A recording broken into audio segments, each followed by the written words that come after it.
Hello, ladies and gentlemen, and welcome to the second episode of the Status Effect Show. I'm your host, Michael Atkins, and today I'm joined by co-founder and CEO of Geekletes, Mr. Danny Martin. Danny, thank you so much for being on the show today.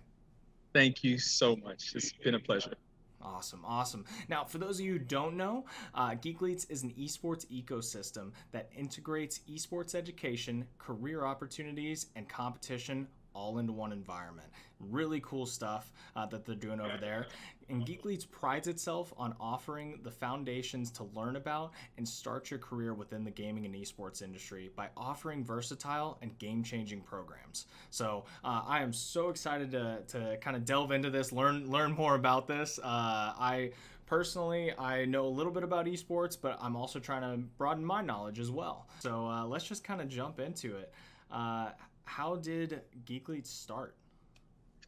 So, Geekly started from the purpose of identifying that in order to grow the industry of esports, it starts with that of the event coordinators, aka tournament organizers.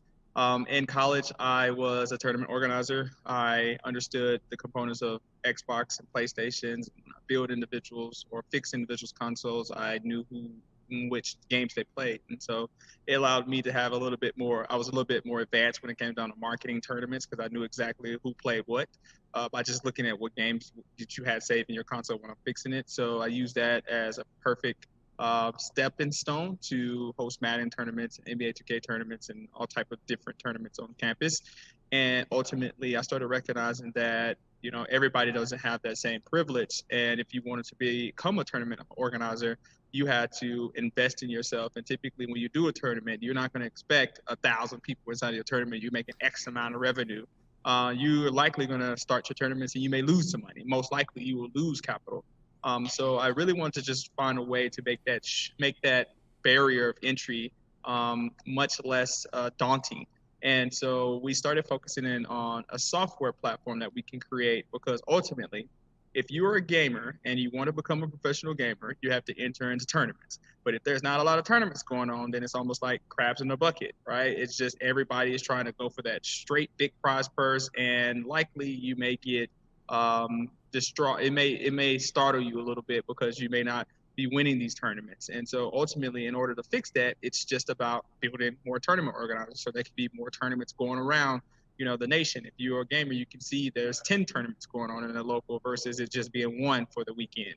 And so just understanding the principle of how the esports industry grows, that's what we really wanted to set out. So we went and started to focus in on building a technology platform that allows individuals to host their own tournaments. And we just learned a lot of insight from there. One, building a technology platform is not easy. It requires a lot of effort, a lot of energy, and a lot of capital. So Yeah, I imagine that's not. I imagine it's so not easy.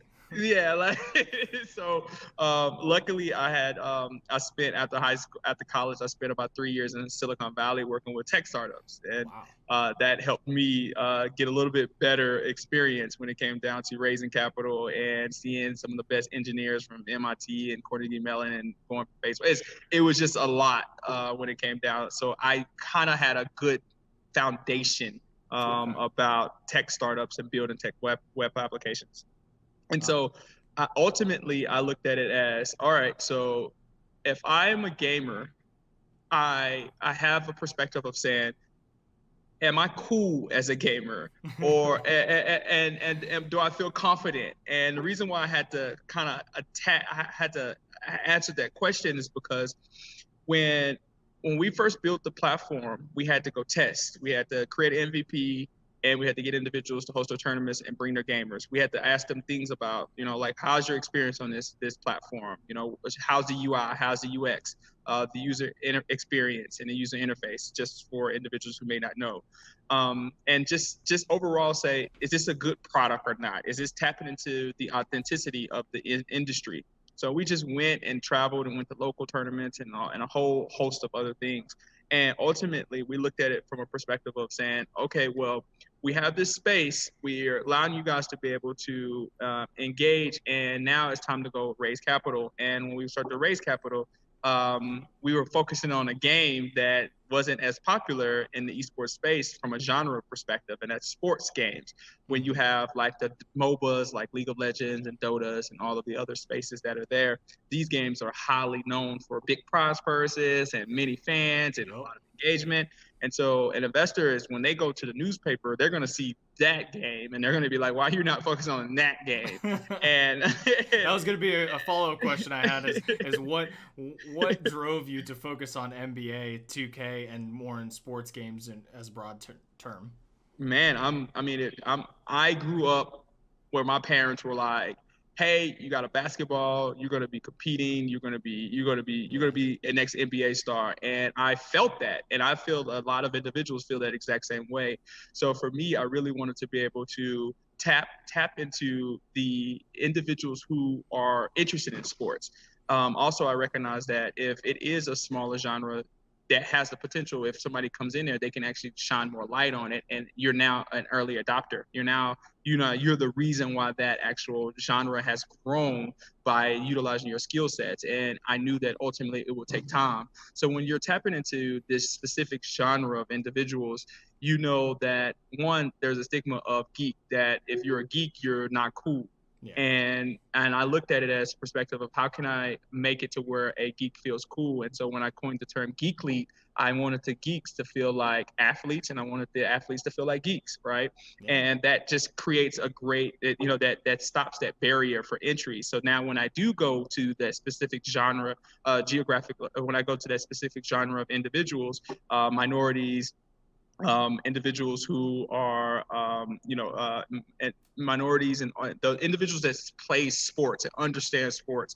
I knew that that was going to be a perfect opportunity to turn geeks into cool factors, right? And so ultimately we started with that premise of Geekletes, and just ultimately just started to build a community around that of sports games, specifically NBA 2K, because NBA 2K was the first game that had 5v5 action. The other sports games, you play Madden and you pick a team and the other individual pick a team, but there wasn't really a teamwork or a communication or leadership components to that, that you see in League of Legends and Dota.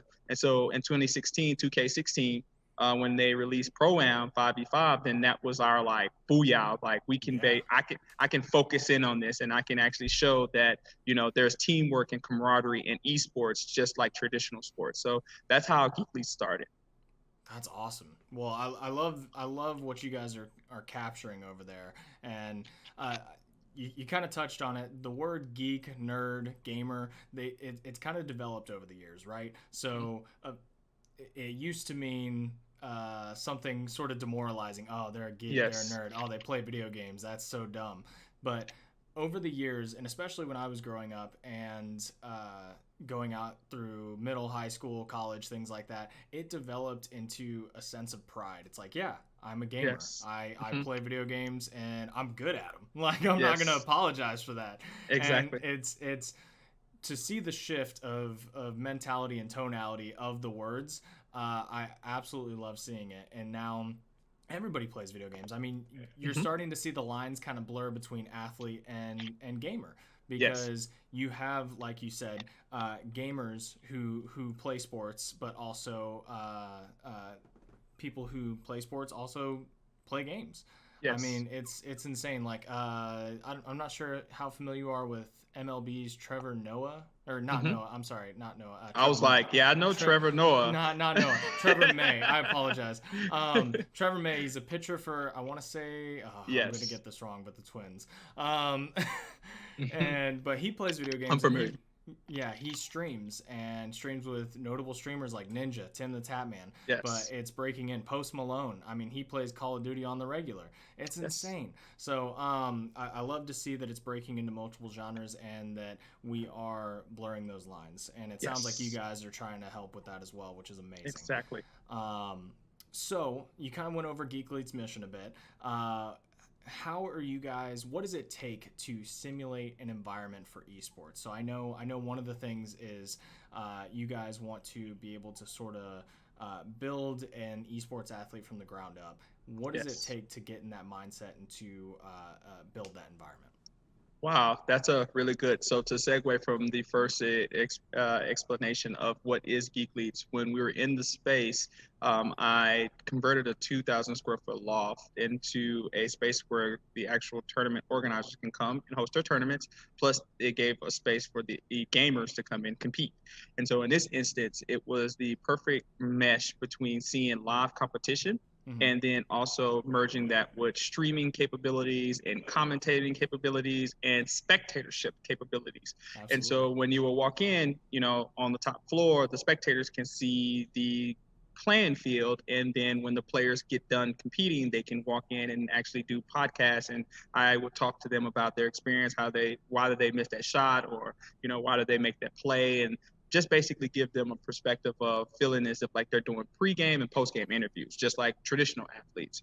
And that allowed them to say, all right, well, we're actually getting branding now. So if we want to actually take this serious and turn pro, we now know that we can be able to come to this environment. And now, there are GMs, there are coaches, there are individuals in the industry that are looking to be able to fill rosters and to Yeah. give individuals salaries and benefits and to allow them to play on the big stage. When you see League of Legends and you see all these games that individuals are playing in front of thousands of people and ultimately millions of individuals on streams, that was the pessimism in saying, all right, let's create this environment.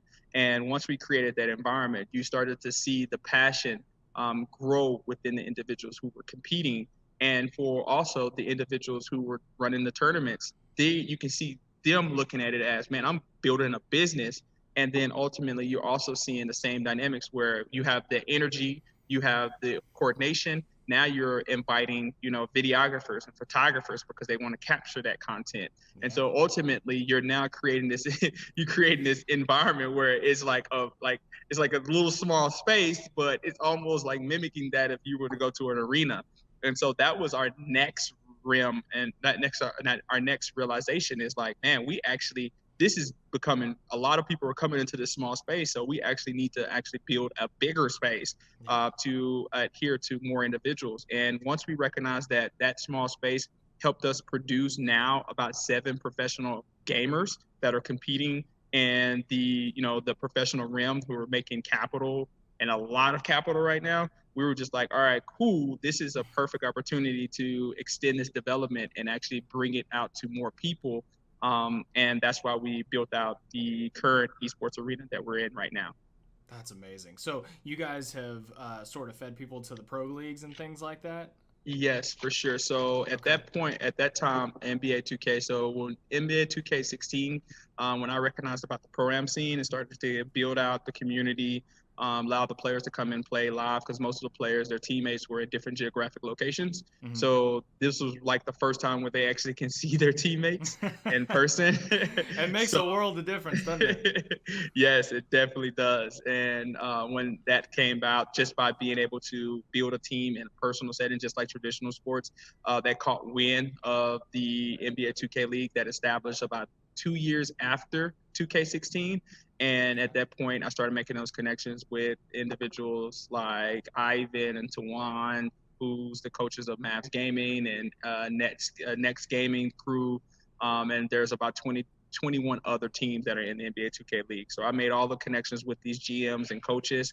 And Nice. ultimately, when it came down to securing talent, a lot of our players, because they've experienced that environment, and most individuals don't experience that environment, as a GM or a coach, you're looking at it from the perspective of, all right, I may see this player on stream and I see their personality, but I may not know how that player would perform in a live setting, and Hmm. also how that player would react to living with 4 other teammates for extended amount of time. Sure. So just really being able to see someone in a live setting and competing is a great way for a coach to be able to choose and recruit an athlete for their team, because that is taken care of. You can see the personality of an individual, so therefore you now can really put more focus in on the skill versus babysitting. Sure. Yeah. And I know we've mentioned 2K a handful of times, NBA 2K, and you guys even have your own league that you've started called the G League. Mm-hmm. Now, let's see. Do you guys focus on any other games? I know I kind of saw on your website that you were set up for some other games as well. Is there any Yes. plans for to diversify and to Mhm. expand on your league? Yeah, so every day inside of the space, we have a specific genre. So typically, just kind of give you examples, and this is before COVID. Mhm. It would be, Mondays would be NBA 2Ks, or Mondays would be Maddens, and that Madden would be consistent of a franchise league. And Tuesdays would be NBA 2Ks, Wednesdays would be Rocket League, Thursdays would be FGC, Fridays would be Fortnite. So each day, the community can come in and participate in the game that they choose, and our goal was to eventually formulate leagues around that. So, but just like the 2K scene, you had that took years to be able to develop the community, and really just kind of like you have to build that community. So for us, we use this opportunity to start to build out the other genres of games just as much, like your Rocket Okay. Leagues and like your. So ultimately, for us, we're in that phase where we're trying to mimic what we've done for 2K, and then to bring it on to the other games as well. And we're literally in that process right now. So Awesome. it's an ongoing factor, and that's our goal. We literally want to be able to have leagues, because we look at Geekletes as a developmental platform. Like Yeah. I'm not concerned with going and being the next Complexity or the next 100 Thieves. I, as a company, our goal is to focus in on how do we take someone who's not as good, and give them that environment and give them those tips and coaching, and help them then get drafted or then go to work for a large esports organization, whom a person may come in here and say, hey Danny, I like graphic designing. Well, okay, Yeah. cool, we have a production studio, and you can be able to use your graphics and build them during a production of our leagues and tournaments every day. That's the goal in which we see is now we can be able to provide career opportunities to Yeah. individuals to succeed.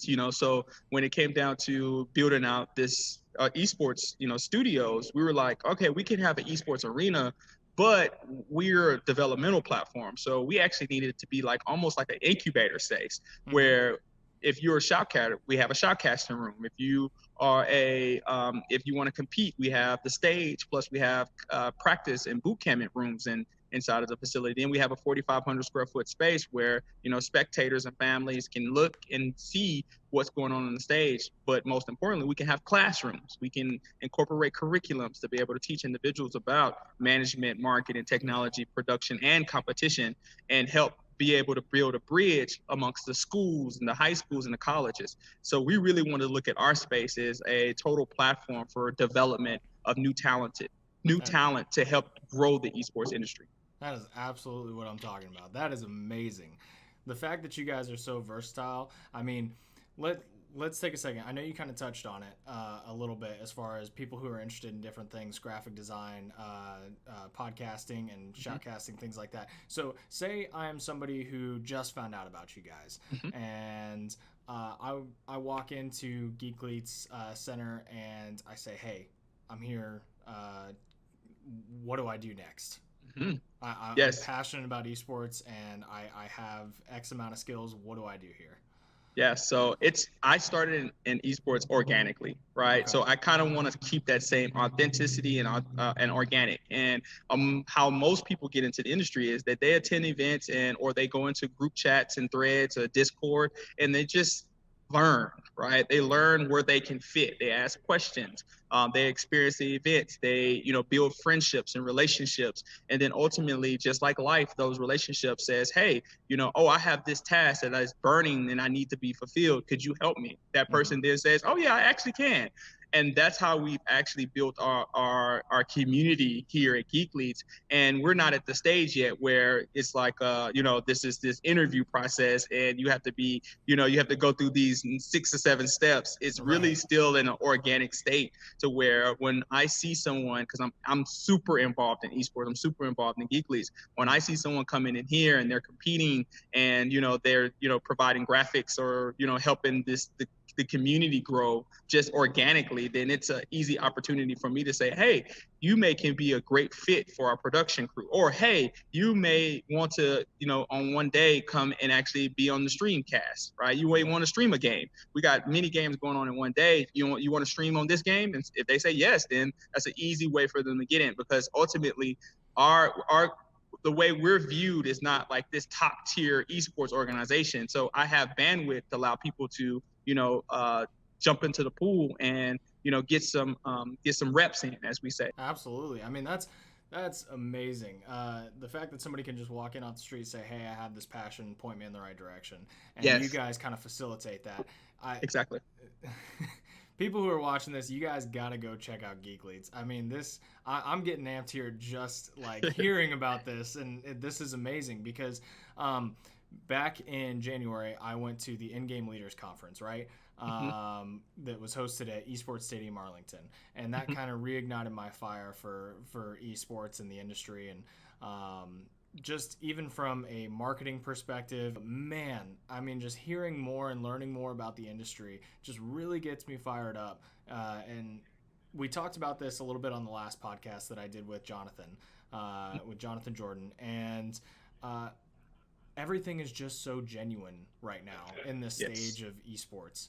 Everything is it feels like a giant passion project, right? So Yes. a multi-million-dollar passion project, but Yes, a for sure. passion project nonetheless. So um, I think it's amazing that there are so many different facets of the esports industry that not a lot of people even know about. They think, oh, it's just gamers. No, and so much No. more than that. There's graphic artists, there's sound techs, there is coaches, there's Yes. these Recruiters. organizations, recruiters. Yeah, it's amazing to see where the development is going. So that's awesome. It And is. as far as focusing on the individual, I know we kind of went over the scenario that there's one person. What if there's an organization, or what if there's a team? Do you guys have sort of a career path where it's like, hey, I'm a team and I want to go pro in this game? Yes. So one of the biggest ways to get discovered, Mm-hmm. like they Yeah. say, at esports is to compete and win, right? So for a team, we have large tournaments here, and we also have daily tournaments. And Mm-hmm. any team that comes inside of here, it like by all means, Geekletes is not a LAN gaming center, so individuals can't necessarily come in and just play whatever game that they want by themselves. Mm-hmm. We structure it to where from 7 o'clock to midnight every day a tournament is going on. So if you're a team and you want to come in and compete, it's your opportunity to continuously build up your resume Yeah. by how many tournaments or how many competitions you're winning inside of this space. So it's an introduction for a team member or a team that comes through here to say, all right, well, we have this tournament going on this specific time. You got to enter in, or it's going to get filled, and that's their time to be able to actually compete and show their skill sets. Nice. And it's up for us to be able to see their growth and see where they can be able to. Where we can add value to their team's dynamics, because ultimately we want to see great competition, because the local community this is just another opportunity for them to come and enjoy with their family and to be able to see live competition and an experience that most people do not get. Yeah. So that's our way of involving our community, and ultimately, we want to keep kids out of trouble. Yeah. We want to create productive citizens by way of esports, and so this is a great way to be able to do it. So if you're competing with a team, this is a cool dynamic to say, all right, well, our team, we be playing online. Let's come and see if we can actually compete in a live setting. And nine Yeah. times out of 10, likely 10 times out of 10, when the team or a player comes and compete, they just keep coming back. Yeah, yeah, I could definitely see that. It's very infectious. Once you go to your first tournament, even if you're Mm-hmm. not playing in it, even if you're just a spectator, you get hooked. Yes. Um, Yes. so that's absolutely amazing. And when you're working with either an individual or a brand, you don't just focus on the gameplay like you were saying earlier. You focus on everything. You focus on the Yes. brand. You focus on, hey, this is sort of the voice that you're going for. And I'm assuming they Yes. kind of you workshop with them. Hey, here's where your personality kind of fits in. What are Yes. you going for? Talk about the branding a little bit. Yes, so there's two facets to a competitor, right? Mm-hmm. It's you either are really good at the game and your personality, you're so focused it sucks, right? Or you're a really good personality and you may not be as good at the game, Sure. And you see that in Ninja, you see that in Tfue. You could be able to see the Mm. differences on how they engage, and Yeah. so this is a cool thing for, I can easily be able to pinpoint, where a person should start to focus on, because ultimately you need both. Yeah. You want to be able to work on your weakest link. And if you are skilled, then I ultimately know, like, okay, well, personality may not be your focal point. So here's some cool things that you can do to engage without taken away from your skill set, because your skill set is what's going to get you noticed. So here's a coach that can focus in on your skill set, but here's some learning topics that you can learn, that you can engage with your stream viewers and your Sure. fans and things like that, and your overall branding. So therefore you can grow from both perspectives. Yeah. So it's not just focused on competitive. So you guys focus on the streaming aspect and the entertainment value of a brand as well, which is that's good, because you need to focus on both. Especially, this is overall entertainment. I mean, that's what people want to see. They want to see a personality. They want to know more about the players and the team. Yeah. And then it allows our graphics our graphics and production team to be able to say, hey, you're a competitor, right? You can get on the stage or you can compete online, but how's your graphics package? How's your Twitch streams? How are you engaging with your actual followers? Do you have donation links? Do you have a story? What is your background? What made you get into gaming? People want to hear that. They want to follow you. So when it comes down to it, it's very critical to be able to let them know how they should be able to brand themselves in the way that they can. And that also helps that, that intern or that graphic designer, aspiring graphic designer, to be able to have work right now. A task for them is to be able to say, all right, let me go, build up this portfolio for Gamer X. And now if I can help build up Gamer X, now Gamer X gets more exposure. And then as Gamer X gets more exposure, someone asks Gamer X, how did you get that? Then we say, oh yeah, it was the graphic designer. Now the graphic designer has more opportunities. And that's actually our ecosystem here. Everybody is getting more opportunities based off how they're helping their fellow teammate or fan or partner. That's awesome. So the classes range from anywhere from competitive athlete to graphic designer to broadcast production team to coach. So definitely go check them out. If you guys are thinking about even getting into the esports industry, or if you're just kind of dipping your toe and just seeing what it's about, I mean, Geekletes is a way that you can do that, and you can walk in and just really go in any direction that you want to. So how normally my idea for this show, this podcast, was I go on location and interview people, right? Unfortunately, because of COVID-19, I wasn't able to do that, but I am so excited to get the chance to step into y'all's facility and really experience it firsthand, because everything that you're describing in my mind sounds like the perfect mecca for esports. It sounds like everything that I want to be, and I'm so sad that I didn't have this idea of the capital first.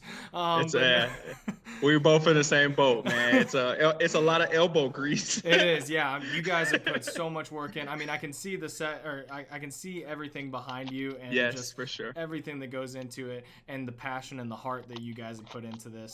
It sounds like you guys are gearing it not only towards the industry, but towards your local community in the DFW area. So, I'm from this community. This is where I grew up. This is where I went to school. This is I can speak the language of the individuals who've grown up that are oftentimes misunderstood and misrepresented. So this gives a great opportunity to talk to the masses about actually what goes on here.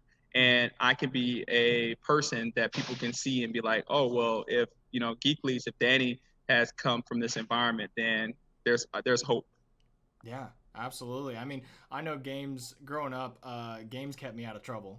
Honestly, I didn't want to be. I was on Xbox Live, or I was playing couch co-op games with my friends instead of going out and doing whatever everybody else was doing.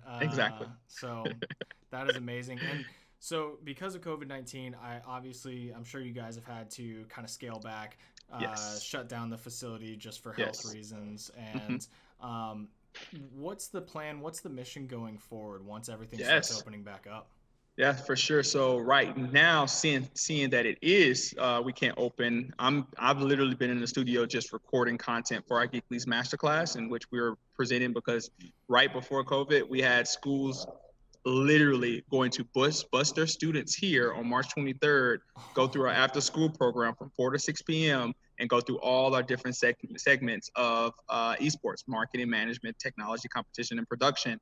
And they were going to get the opportunity to actually build an esports event. Like, it goes back to the premise of esports. In order to, get into this space, you have to essentially be an event coordinator. So we were literally going to get all the students to where they were going to have a piece of building an esports event. And that was literally their capstone, like what you would experience in college or so. And so after that, once we got all the schools were like, there's no school anymore, we ultimately use this space as just to start curate content. And so now we just built out an LMS module to where allows schools to be able to learn online all of the same things that we built out for the schools in a physical location. Now they can be able to learn and video content what esports is about in several different modules and topics. And so that's what we're doing right now. And then post COVID, we're going to open it back up and allow the actual competitions to start ramping right back up. I think in this instance, I've had a lot of people contacting us right now, just like, hey, when you guys are going to open? When are you guys going to open? So now we're like, all right, let's finish all our content creation and get that out the way, and then open up so we can go back to regular scheduled programming. That's smart. That's big brain right there. Yeah, man. You got to take advantage of this time. You got to take advantage. But yeah, no, I mean, that's amazing. I love that you guys are working with schools too. And I know I've seen a couple people talk about how they're trying to integrate esports as sort of like an after-school program into their schools. Yes. It's good to see third-party organizations working directly with educational institutions, because I mean, you guys are bridging that gap. And I think that's so great. I wish I had this when I was growing up and I was in high school. Like, exactly. But myself included. Yeah, I'm so glad that kids will be able to experience this and be able to open their eyes to new opportunities as the industry grows and as it becomes more and more of sort of a mainstream media source. Yes, exactly. We just look at it as, esports can provide, students and children with just another option. So they don't feel like they have to go a specific route. They can say, hey, actually, I can see another. I love games, but I am maybe forced to be a doctor or a physician or a coach or a, whatever, or they may have that passion, but they have both passions. So we are letting them know that you actually can combine it. And in esports right now, in a new industry, you're in a perfect position to take both passions and bring it all together and have success in the industry. Yeah, that's amazing. Well, I think that's actually pretty much all I have right now. Did you want to say anything else? Do you have any points or topics that you wanted to go over? I don't. I mean, I'm pretty a personable person. This is what we experience on a daily basis. Yeah. Do not be afraid to reach out at any point. Geekletes on all social media channels. Definitely Discord as well. So in this point, just reach out. If I can't answer it, I have a great network of friends and partners that can be able to help you with your questions. I'm just now meeting you, Michael, so that's perfect. Yeah, Jonathan, you had Jonathan, super awesome guy. So the esports industry is coming together, and it's really cool to be able to see. So any individual out there, just ask questions, and you'll be able to find your answers, and then ultimately you'll find a space that you will eventually call home. Absolutely. Well, thank you so much again for being on the show today. It was a pleasure meeting you. I mean, I know I've said this multiple times throughout the podcast, but Geekletes is amazing. I can't wait to go check you guys out and see what opportunities you guys have as far as classes and tournament space and things like that. I will definitely link the socials down below for Geekletes, for whatever you want, basically. Where can people find you guys? So on Twitter, Facebook, Instagram, and you can be able to watch a lot of our segments on Twitch. We're building out our Twitch with that of segments, so literally you can find a lot of the information and a lot of engagement via that of Twitter. Perfect, perfect. Well, thank you so much again for being on the show, and hopefully we'll have you in for future discussions, and Perfect. maybe I'll see you in person when I visit the Geekletes For sure. facility. But Thank you so thank you. much. Well, that about does it for our show today. Thank you so much to Danny Martin of Geekletes for coming on the show, sharing his insights about the industry, and showing a little bit of what they do there at Geekletes. I'm super stoked for it. I really want to go check out the facility when it opens back up, and I think you guys should too. Definitely check them out. I will leave all of their links down below so you can check them out. And then thank you so much for supporting the show. We always appreciate it when you like, subscribe, comment, ring the bell, do all that stuff. But definitely also try and share the video. If you know somebody in your life that is interested in either video games, esports, or maybe has a different interest like graphic design, broadcasting, things like that, but also has a love for video games, definitely show them the video. We want to try and reach as many people as possible so we can teach them about the world of esports and the industry itself. So thank you guys so much. We'll see you in the next one.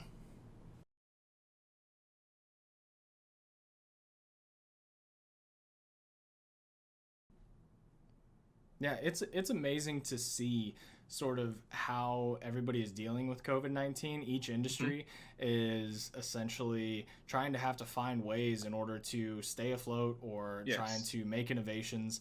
Esports is one of the ones that hasn't been affected as much as traditional sports. And I Yes. know you were saying that Yes. basically people are having to cancel events. I mean, freaking Exactly. NBA canceled everything pretty much. Exactly.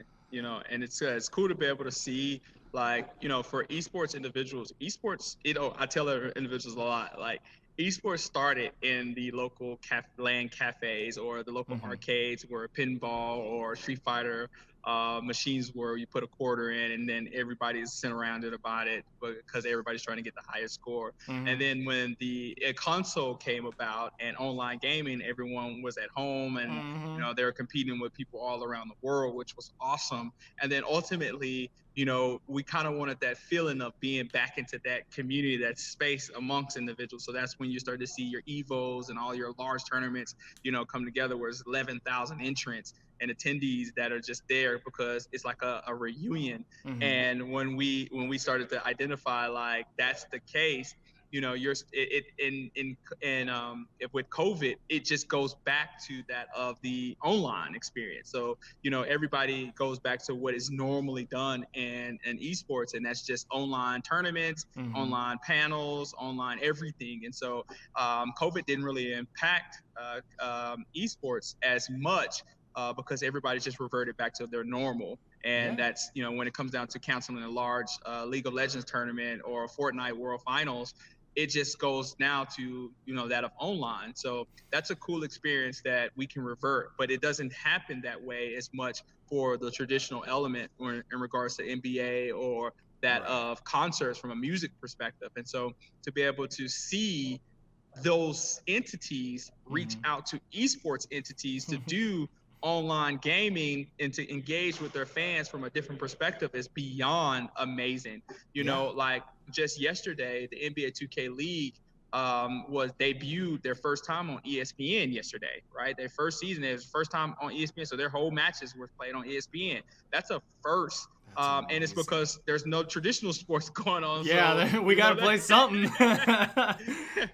you got to play something. But now that's a great opportunity because now the traditional athletes and artists are saying, all right, how do we get involved now? And so now you're starting to see, your Trevor Mays, you're starting to see your Aerial Powers, all of Yeah. these, top athletes becoming engaged with gaming. They are contacting, esports professionals about how to set up a stream, how to Yeah. set up a camera, how to set up their computer to be able to start to engage with their fans in a virtual format. And just to be able to see that all coming together is pretty awesome. So everybody has had to pivot and be agile in the midst of COVID.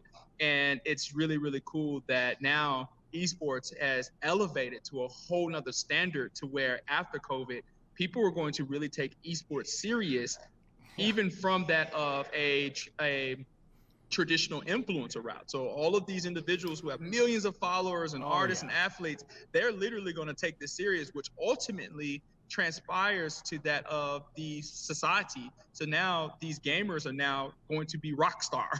Yeah. Like, That's crazy to think about, isn't it? Like we were talking about earlier, like what the word gamer has turned into now. yes, And it's just these people are rock stars now. It's insane. yes.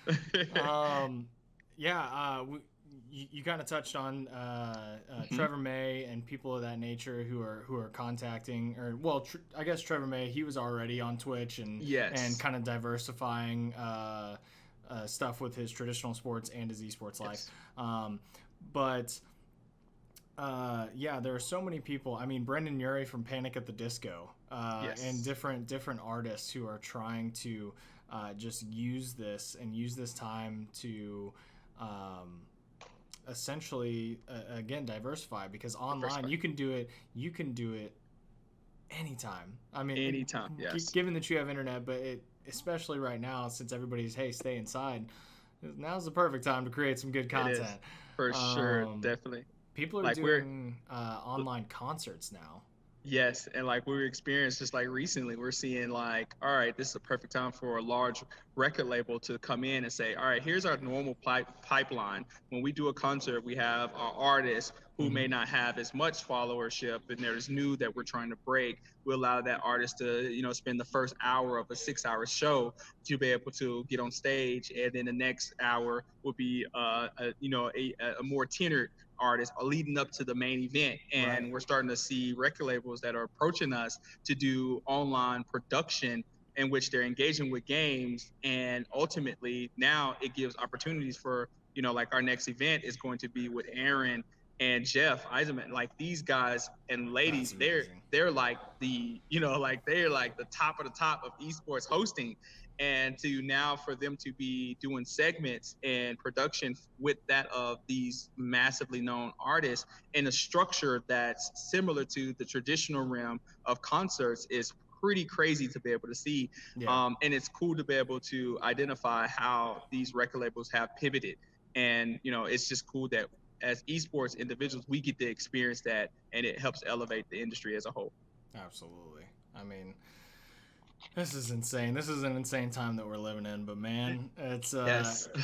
I saw a post on LinkedIn the other day that it was Mark Cuban, and Yes. he was saying that essentially now is the perfect time for entrepreneurs and people who want to Yes. make something of themselves. And The perfect honestly, time.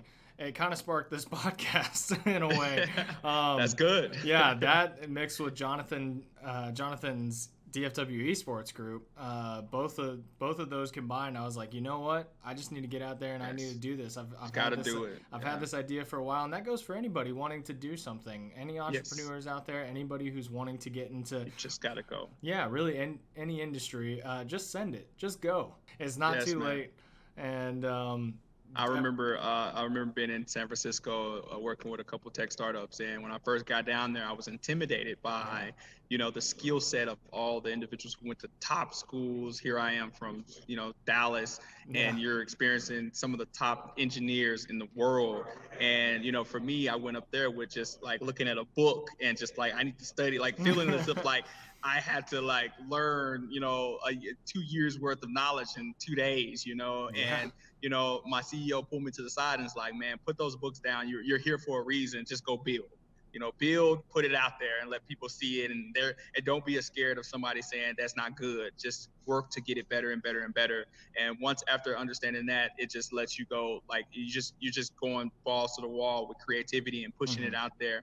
And that's where your passion comes in. And so esports allows you just to get out there and put it out there. I'm sure when you're doing these podcasts, after each podcast, if you're really truly passionate about it, you're going to find new topics. You're going to find new ways to ask questions. You're going to bring in new elevated guests. oh yeah. You're just going to see it just grow. And your passion is what's going to keep you going. And yeah, right now, I mean, we're learning and growing. I've got a black screen behind me. I know you can't see it, but we're just upping the production value because I just had straight my apartment in the background on the first episode. So we're trying to we're out here trying to make something great. But yeah, I mean, it's amazing, Yeah. and I can't wait to see not only where the industry goes, not only where you guys go, but where basically just how everybody's community and the nation and the world how we press forward amidst COVID-19 and just try and really push past it. Perfect. So, that's awesome. But thanks again, man. I really appreciate you doing this, and it's been an amazing pleasure talking to you. And I definitely, when everything starts opening back up, I definitely want to visit the facility and get more involved. Sure. You guys, I live in the DFW area, and I think you guys are maybe 30 to 45 minutes out from me. Perfect.